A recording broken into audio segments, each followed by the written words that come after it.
নমস্কার বন্ধুরা, কীভাবে চিংড়ি মাছ পেঁয়াজ কুচি দিয়ে ভাজতে হয় দেখুন আপনারা। আমি এখানে ছোটো চিংড়ি বেছে নিয়েছি, হলুদ মরিচ লবণ 1 চামচ দিয়ে নিয়েছি, আর পেঁয়াজ এরকম কুচি করে কেটেছি। এখানে নারকেল আর পেঁয়াজ আর চিংড়ি মাছ বেটে নিয়েছি একসাথে করে,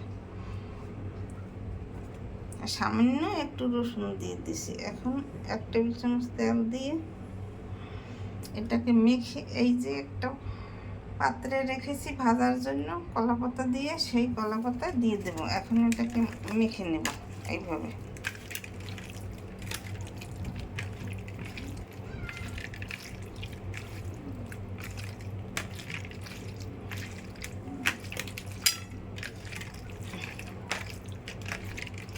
মেখে এখন এই যে কলাপাতা সাজিয়ে দেবো এইভাবে।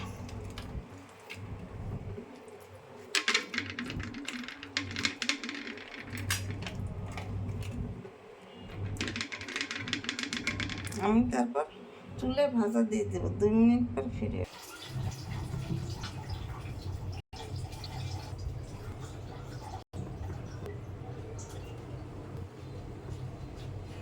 আমি সাজিয়ে চুলে এখন ভাজা দিয়ে দিছি।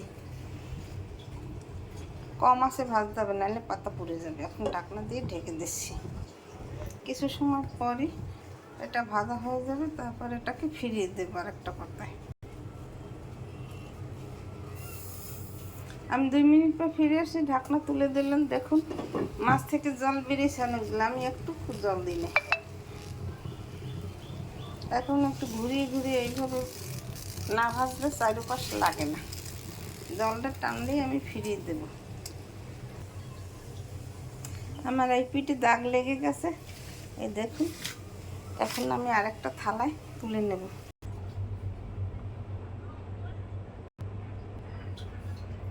আমি আরেকটা থালা করে এই যে তুলে নিয়েছি। এখন আরেকটা পাতা দিয়ে এইভাবে ঢেকে এই ঢাকনা দিয়ে 2 পাশ ধরে ফিরিয়ে দিয়ে আমি ভাজা দিয়ে দেব।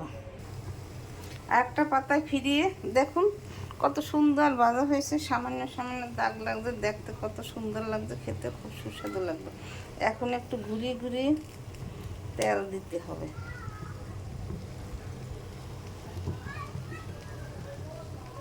বেশি তেল লাগে না চিংড়ি মাছ ভাজায়, অল্প তেলেই রান্না তৈরি হয়ে যায়।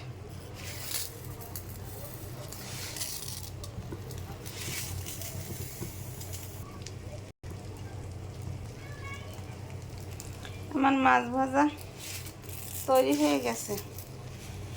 এই দেখুন দাগ লেগে গেছে, কপিটে দাগ লেগে গেছে, যেহেতু মাছ ভাজা তৈরি হয়ে গেছে। এইভাবে আপনারা ছোট চিংড়ি বা বড় চিংড়ি ভেজে খেয়ে দেখবেন, খেতে খুব সুস্বাদু লাগবে।